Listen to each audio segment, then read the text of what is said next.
क्या होता है जब एक मासूम बच्चे की आंखों के सामने उसके जन्मदाता उसके पिता की बेरहमी से गर्दन काट दी जाती है और वो बच्चा जो कल तक एक राजकुमार था आज अपनी जान बचाकर दर दर भागने को मजबूर हो जाता है। लेकिन भागते हुए भी उसकी आंखों में खौफ नहीं बल्कि एक ऐसी भयानक आग जल रही है जो आने वाले समय में एक पूरे साम्राज्य को राख कर देगी। वो समंदर की खूंखार लहरों के बीच एक छोटी सी नाव पर बैठा सिर्फ एक ही कसम बार बार दोहराता है कि वो एक दिन वापस आएगा। वो अपने पिता की मौत का इंतकाम लेगा, अपनी माँ को आजाद कराएगा और अपने धोखेबाज चाचा के खून से अपनी प्यास बुझाएगा। आज की हमारी कहानी है एमलेथ की, एक ऐसे राजकुमार की जो बदले की आग में जलते जलते एक ऐसा खूंखार दरिंदा बन जाता है जिसके सामने साक्षात मौत भी कांपने लगती है। कहानी की शुरुआत साल 895 में होती है। उत्तरी अटलांटिक महासागर के बीचों बीच बसे एक बेहद खौफनाक और बर्फीले आइलैंड राफनसे पर तेज बर्फीली हवाएं चल रही हैं और समंदर की काली लहरें ऊंची ऊंची चट्टानों से टकरा रही हैं। इसी बीच समंदर का सीना चीरते हुए वाइकिंग्स के बड़े बड़े जंगी जहाज किनारे की तरफ आ रहे हैं। इन जहाजों पर लाल रंग का एक बड़ा सा झंडा लहरा रहा है जिस पर एक काले कौवे रेवेन का निशान है। ये झंडा इस इलाके के बेहद ताकतवर और खूंखार राजा और विंडेल का है जो महीनों बाद एक लंबी जंग जीतकर अपने घर लौट रहे हैं। एक बड़े से वॉच टावर पर खटिया खा उनका 12 साल का बेटा राजकुमार एमलेथ अपने पिता के जहाजों को देखकर खुशी से झूम उठता है। वो दौड़कर अपनी माँ रानी गुदरुन के पास जाता है। रानी गुदरुन बेहद खूबसूरत है लेकिन उनकी नीली आंखों में एक अजीब सी चालाकी और रहस्य छुपा हुआ है। वो अपने बेटे को चूमती हैं और राजा के स्वागत के लिए तैयार होने लगती हैं। राजा और विंडेल अपने शानदार घोड़े पर बैठकर गांव में एंट्री करते हैं। उनके चेहरे पर जंग के गहरे घाव हैं लेकिन उनकी मौजूदगी किसी शेर जैसी है। उनके पीछे लूटा हुआ भारी खजाना और बेशुमार धन दौलत गाड़ियों में भरकर लाई जा रही है। गांव का हर इंसान उनके सम्मान में अपना सिर झुका रहा है। लेकिन इसी काफिले के पिछले हिस्से में एक और शख्स घोड़े पर सवार है जिसकी आंखों में राजा के लिए सम्मान नहीं बल्कि एक गहरी जलन और नफरत छुपी है। ये कोई और नहीं बल्कि राजा का अपना सौतेला भाई फ्योल्निर है। फ्योल्निर देखने में राजा जितना ही ताकतवर है लेकिन उसे हमेशा से लगता था कि राजा की गद्दी पर उसका हक है जिसे उसके नाजायज होने की वजह से छीन लिया गया। फ्योल्निर के पीछे कई विदेशी गुलामों की एक लंबी लाइन है जिन्हें जानवरों की तरह जंजीरों में बांधकर लाया गया है। फ्योल्निर का मन राजा की इस शान शौकत को देखकर अंदर ही अंदर सुलग रहा है लेकिन वो खामोश रहता है। रात का वक्त होता है और राजा के महल में एक बहुत बड़े जश्न का आयोजन किया जाता है। पूरा हॉल रोशन है, शराब के द्वार चल रहे हैं और राजा अपनी ऊंची गद्दी पर बैठे हैं। उनके एक तरफ रानी गुदरुन है और दूसरी तरफ राजकुमार एमलेथ। राजा अपने दरबारियों और योद्धाओं को जंग में लूटा हुआ सोना चांदी बांटते हैं। इसी दौरान वो एमलेथ को एक बहुत ही कीमती अरबी ताबीज पहनाते हैं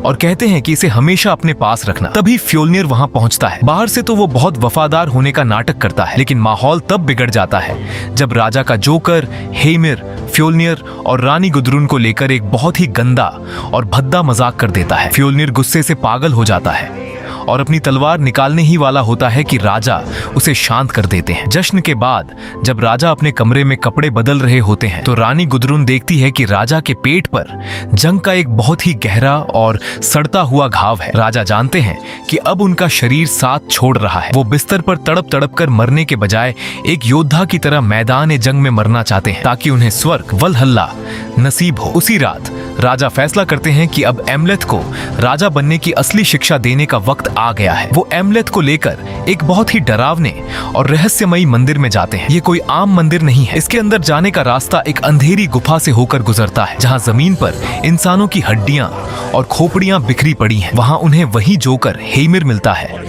जो अब एक खौफनाक तांत्रिक के रूप में है। वो बाप बेटे को एक ऐसा काढ़ा पिलाता है जिसे पीते ही एमलेथ का दिमाग सुन्न हो जाता है और उसे अजीबोगरीब चीजें दिखाई देने लगती हैं। राजा अपने बेटे को बताते हैं कि एक राजा की जिंदगी में सबसे जरूरी चीज उसका सम्मान और उसका खून होता है। वो एमलेथ से कसम खिलवाते हैं कि अगर कोई दुश्मन धोखे से राजा को मार दे तो एमलेथ को अपनी आखिरी सांस तक उसका बदला लेना होगा। एमलेथ आग के सामने बैठकर पूरी शिद्दत से वचन देता है है कि वो अपने खून का बदला जरूर लेगा। इसी दौरान एमलेथ को एक चमत्कारी विजन दिखाई देता है जिसमें वो अपने खून से बनी एक विशाल पेड़ की शाखाओं को देखता है, जो ये दर्शाता है कि भविष्य में वो एक बहुत बड़ा राजा बनेगा। अगली सुबह बर्फीली हवाओं के बीच राजा ऑरविंडेल और एमलेथ मंदिर से बाहर निकलते हैं। राजा बहुत खुश हैं क्योंकि उनके बेटे ने एक पुरुष होने का पहला कदम रख दिया है, लेकिन उन्हें इस बात का जरा भी अंदाजा नहीं है कि मौत उनके बिल्कुल पीछे खड़ी है। अचानक हवा को चीरता हुआ एक तीर आता है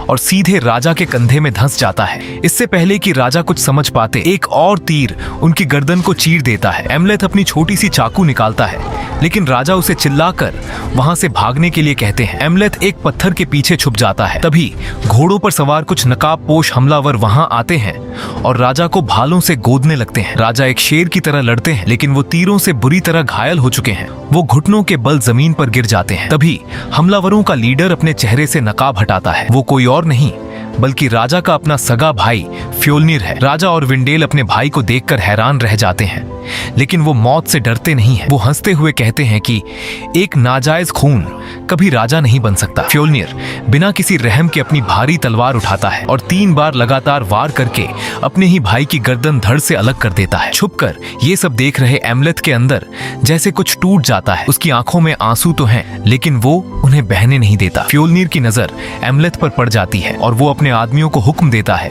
कि इस लड़के का भी सिर काटकर मेरे सामने लाओ। एमलेथ अपनी जान बचाने के लिए घने जंगल की तरफ भागता है। फ्योल्निर के खूंखार आदमी उसके पीछे कुत्तों की तरह लगे हैं। भागते भागते फ्योल्निर का एक खतरनाक आदमी फिनर एमलेथ को पकड़ लेता है। वो एमलेथ की गर्दन पर चाकू रखने ही वाला होता है कि एमलेथ बिजली की फुर्ती से अपनी चाकू निकालता है और फिनर की नाक ही काट डालता है। खून के फव्वारे फूट पड़ते हैं और फिनर चीखता हुआ जमीन पर गिर जाता है। एमलेथ वहां से भागकर सीधे अपने गांव पहुंचता है, लेकिन वहां का नजारा देखकर उसकी रूह कांप जाती है। फ्योल्निर के आदमियों ने पूरे गांव में लाशों के ढेर बिछा दिए हैं। औरतों और बच्चों को बेरहमी से मारा जा रहा है। तभी एमलेथ देखता है कि फ्योल्निर उसकी मां रानी गुदरुन को अपने कंधे पर लाद कर ले जा रहा है। एमलेथ को लगता है कि उसकी मां मदद के लिए चीख रही है। इस खौफनाक मंजर को देखकर एमलेथ वहां से एक छोटी सी नाव लेकर समंदर की खूंखार लहरों के बीच निकल पड़ता है। वो अपनी आंखों में आंसू नहीं आने देता, बल्कि नाव चलाते हुए एक ही मंत्र बार बार दोहराता है। पिता, मैं आपका इंतकाम लूंगा। माँ, मैं आपको बचाऊंगा।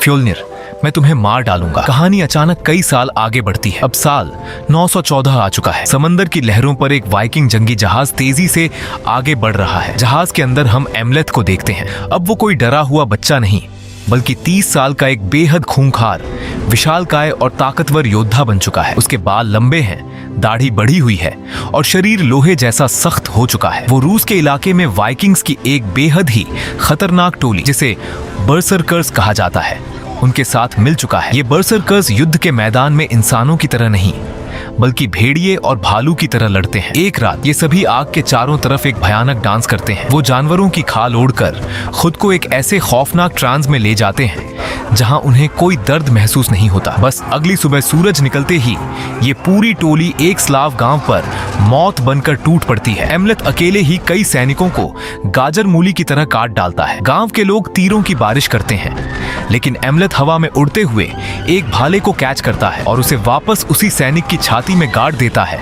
एमलेथ अब इंसान से ज्यादा एक हैवान बन चुका है, जिसके अंदर दया नाम की कोई चीज नहीं बची है। गांव वालों को बुरी तरह कुचलने के बाद उन्हें बंधक बना लिया जाता है। कत्लेआम के बाद एमलेथ एक जले हुए और खंडहर हो चुके मंदिर में जाता है। वहां अंधेरे में उसे एक अंधी जादूगरनी सियरस मिलती है। उस जादूगरनी की आंखें किसी ने निकाल ली है और उसकी आंखों की जगह से खून बह रहा है, लेकिन फिर भी वो एमलेथ को तुरंत पहचान लेती है। वो एमलेथ का असली नाम लेती है और उसकी बंद मुट्ठी को खोलकर दिखाती है कि उसमें एक आंसू की बूंद है। वो जादूगरनी उसे उसकी सालों पुरानी कसम याद दिलाती है। वो बताती है कि एमलेथ अपने रास्ते से भटक गया है और अब वक्त आ गया है कि वो अपना इंतकाम पूरा करे। वो एक चौंकाने वाली बात बताती है कि फ्योल्निर अब एक राजा नहीं रहा। किसी और राजा ने उससे उसका राज्य छीन लिया था, जिसके बाद फ्योल्निर अपनी जान बचाकर आइसलैंड नाम की एक दूर दराज जगह पर एक साधारण भेड़ चराने वाला किसान बनकर रह रहा है। ये सुनकर एमलेथ के अंदर जैसे बरसों से सोई हुई नफरत की आग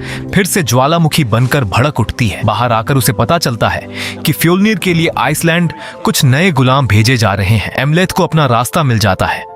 वो तुरंत एक मरे हुए स्लाव गुलाम के कपड़े पहनता है, अपने लंबे बाल काटता है और आग में तपते हुए एक लोहे के ठप्पे को उठाकर खुद अपने ही कंधे पर दाग लेता है। ये फ्योल्निर के गुलामों वाला ठप्पा है। अपना मांस जलने की बदबू और भयानक दर्द के बावजूद एमलेथ के चेहरे पर कोई शिकन नहीं आती। इसके बाद वो छुपकर गुलामों को ले जा रहे जहाज में घुस जाता है। जहाज में उसकी मुलाकात ओल्गा नाम की एक बेहद खूबसूरत और तेज दिमाग वाली स्लाव लड़की से होती है, जिसे भी गुलाम बनाकर ले जाया जा रहा है। ओल्गा तुरंत समझ जाती है कि एमलेथ कोई आम गुलाम नहीं है। वो एमलेथ से पूछती है कि वो जानबूझकर इस नर्क जैसी जिंदगी में क्यों जा रहा है। एमलेथ सिर्फ इतना कहता है कि वो वहाँ किसी को मौत की नींद सुलाने जा रहा है। रात के वक्त समंदर में एक भयानक तूफान आता है। लहरें जहाज को निगलने की कोशिश करती हैं। ऐसे में एमलेथ ओल्गा को डूबने से बचाता है। दोनों एक दूसरे को पकड़कर उस भयानक तूफान का सामना करते हैं। आखिरकार एक लंबे और जानलेवा सफर के बाद वो जहाज आइसलैंड के बर्फीले और काले किनारों पर पहुंचता है, जहां गुलामों को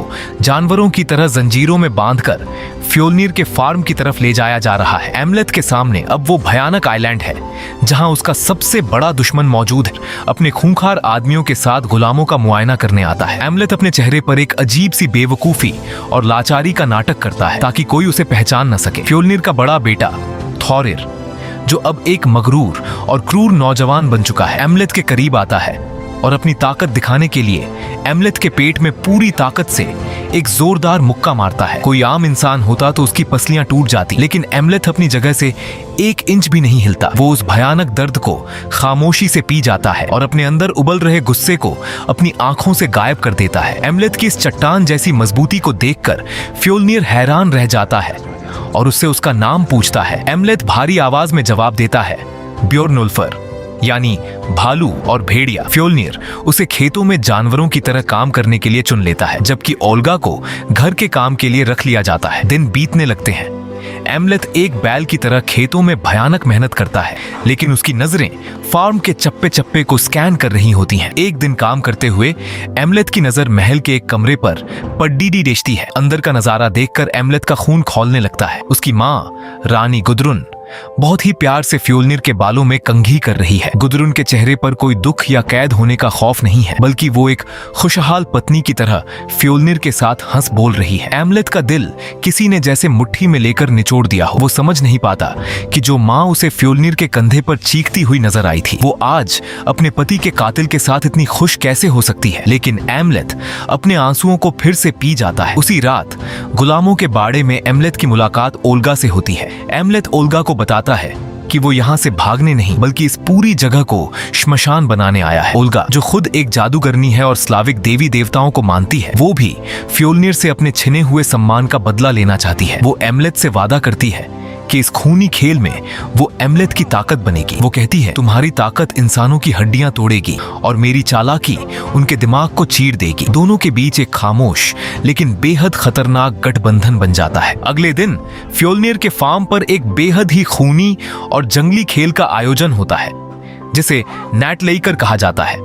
ये खेल आज के समय के रग्बी और हॉकी का एक जानलेवा रूप है, जिसमें लकड़ी के भारी डंडों से गेंद को गोल तक पहुंचाना होता है। इस खेल में नियम कम और खून खराबा ज्यादा होता है। एमलेथ को भी फ्योल्निर की टीम से इस खेल में उतार दिया जाता है।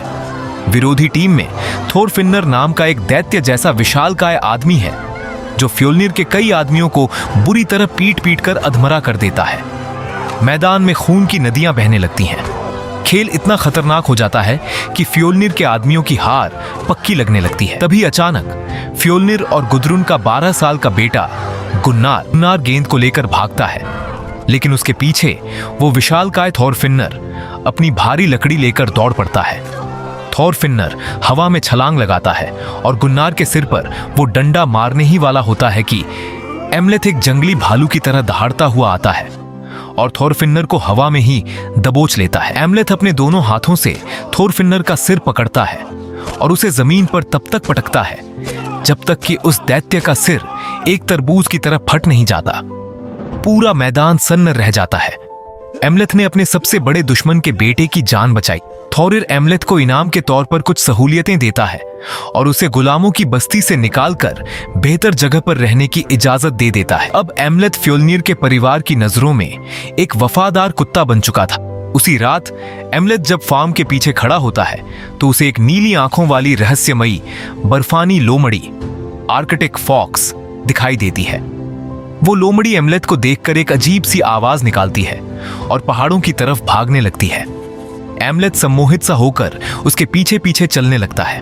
वो लोमड़ी एमलेथ को एक बेहद ही डरावने और बर्फीले पहाड़ की गुफा तक ले जाती है। गुफा के अंदर हड्डियों और कंकालों का ढेर लगा है और हवा में मौत की बदबू तैर रही है। वहां आग के पास एक भयानक तांत्रिक ही विच बैठा है। उसके कपड़े और उसका हुलिया किसी शैतान से कम नहीं लग रहा। उस तांत्रिक के पास एक सूखी हुई मम्मी बनी हुई खोपड़ी रखी है।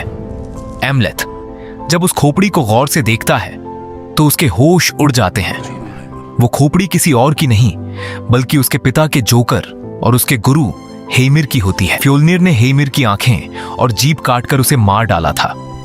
वो तांत्रिक आग में कुछ जड़ी बूटियां डालता है और मंत्र पढ़ने लगता है। अचानक हेमिर की वो सूखी हुई खोपड़ी बोलने लगती है। हेमिर की रूह एमलेथ को बताती है कि उसका साधारण हथियार फ्योल्निर को नहीं मार पाएगा। फ्योल्निर को मारने के लिए उसे एक जादुई तलवार की जरूरत होगी जिसका नाम है ड्रॉगर यानी द अनडेड। ये तलवार पाताल के लोहारों ने बनाई थी और ये किसी भी कवच को मक्खन की तरह काट सकती है। लेकिन यह तलवार ऐसे ही नहीं मिलेगी। इसे हासिल करने के लिए एमलेथ को एक मरे हुए राजा की कब्र में जाना होगा। तांत्रिक एमलेथ को चेतावनी देता है कि इस तलवार का एक श्राप है। यह सिर्फ रात के घने अंधेरे में या फिर नर्क के द्वार गेट्स ऑफ हेल पर ही अपनी म्यान से बाहर निकलती है। सूरज की रोशनी में यह तलवार एक लोहे के बेकार टुकड़े से ज्यादा कुछ नहीं है के सहारे नीचे उतरता है। कब्र के अंदर घुप अंधेरा है और बीच में एक विशाल सिंहासन पर एक प्राचीन योद्धा राजा की मम्मी बैठी है। उस मुर्दा राजा के सूखे और कंकाल हो चुके हाथों में वो चमत्कारी तलवार ड्रॉगर मौजूद है। एमलेथ दबे पांव आगे बढ़ता है और जैसे ही वो तलवार को खींचने की कोशिश करता है, अचानक वो मुर्दा राजा अपनी भयानक चमकती आंखों के साथ जिंदा हो जाता है। वो एक खौफनाक चीख मारता है और एमलेथ पर अपनी तलवार से जानलेवा हमला कर देता है। एमलेथ और उस अनडेड राजा के बीच मकबरे के अंदर एक रोंगटे खड़े कर देने वाली जंग शुरू हो जाती है। वो मुर्दा राजा इतनी ताकत से वार करता है कि पत्थर की दीवारें टूटकर गिरने लगती हैं। एमलेथ अपनी पूरी ताकत लगा देता है, लेकिन उस मुर्दे को मारना नामुमकिन सा लग रहा था। एमलेथ चालाकी से उस मुर्दा राजा को खींचकर उस रोशनी के नीचे ले आता है। चांद की रोशनी पड़ते ही वो मुर्दा एक पल के लिए जम जाता है। एमलेथ इसी मौके का फायदा उठाता है और एक भारी कुल्हाड़ी से उस मुर्दे के सीने और पैरों पर भयानक वार करता है। मुर्दा राजा जमीन पर गिर पड़ता है और एमलेथ उसके हाथ से ड्रॉगर छीनकर उसी की तलवार से उसका सिर धड़ से अलग कर देता है। हाथ में वो चमत्कारी तलवार आते ही एमलेथ के अंदर एक अजीब सी शैतानी ताकत भर जाती है। वो उस तलवार को लेकर वापस फ्योल्निर के फार्म पर लौटता है। रात का सन्नाटा छाया हुआ है। एमलेथ छुपकर जानवरों के बाड़े के पास खड़ा है। तभी वो देखता है कि फ्योल्निर अपने आदमियों और अपने पालतू खूंखार कुत्ते के साथ वहां से गुजर रहा है। एमलेथ अंधेरे में छुपकर अपनी म्यान से ड्रॉगर को थोड़ा सा बाहर निकालता है। तलवार की धार चांद की रोशनी में चमक उठती है। फ्योल्निर एमलेथ से सिर्फ कुछ ही कदमों की दूरी पर है। एमलेथ की सांसें तेज हो जाती हैं। वो एक ही झटके में फ्योल्निर का सिर धड़ से अलग कर सकता है।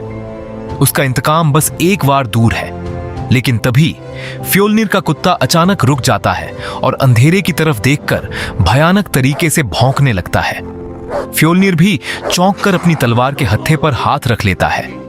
एमलेथ अंधेरे में पत्थर की तरह जम जाता है। वो सोचता है कि अगर उसने अभी फ्योल्निर को मार दिया तो यह उसके लिए बहुत आसान मौत होगी। फ्योल्निर ने उससे उसका बचपन, उसका पिता, उसकी मां और उसकी रियासत छीनी है। उसे सिर्फ मौत देना काफी नहीं होगा। एमलेथ फैसला करता है कि वो फ्योल्निर की जिंदगी को एक ऐसा जीता जागता नर्क बनाएगा जहां फ्योल्निर अपनी ही परछाई से खौफ खाएगा। वो फ्योल्निर के गुरूर, उसके परिवार और उसकी पूरी सल्तनत को तिल तिल कर मिटाएगा। वो कुत्ता भौंकना बंद करके फ्योल्निर के साथ आगे बढ़ जाता है और एमलेथ वापस अंधेरे में गायब हो जाता है। अब एमलेथ सिर्फ एक गुलाम नहीं बल्कि रात के अंधेरे में शिकार करने वाला एक खूंखार दरिंदा बन चुका था। एमलेथ के हाथ में मौत की वो शापित तलवार तो आ चुकी है, लेकिन असली खूनी खेल तो अब शुरू होने वाला है। फ्योल्निर का वो खौफनाक गुस्सा कैसा होगा जब उसे पता चलेगा कि मौत उसके घर में घुस चुकी है। क्या एमलेथ अपनी मां को उस नर्क से आजाद करा पाएगा, या फिर जिस भयानक सच का उसे सामना करना है वो उसकी पूरी दुनिया तबाह कर देगा। इस रोंगटे खड़े कर देने वाले इंतकाम का आखिरी अंजाम जानने के लिए देखिए इस कहानी का पार्ट 2। अगर आपको यह कहानी पसंद आई हो तो वीडियो को लाइक करें और आगे का खौफनाक सच जानने के लिए चैनल को अभी सब्सक्राइब करें।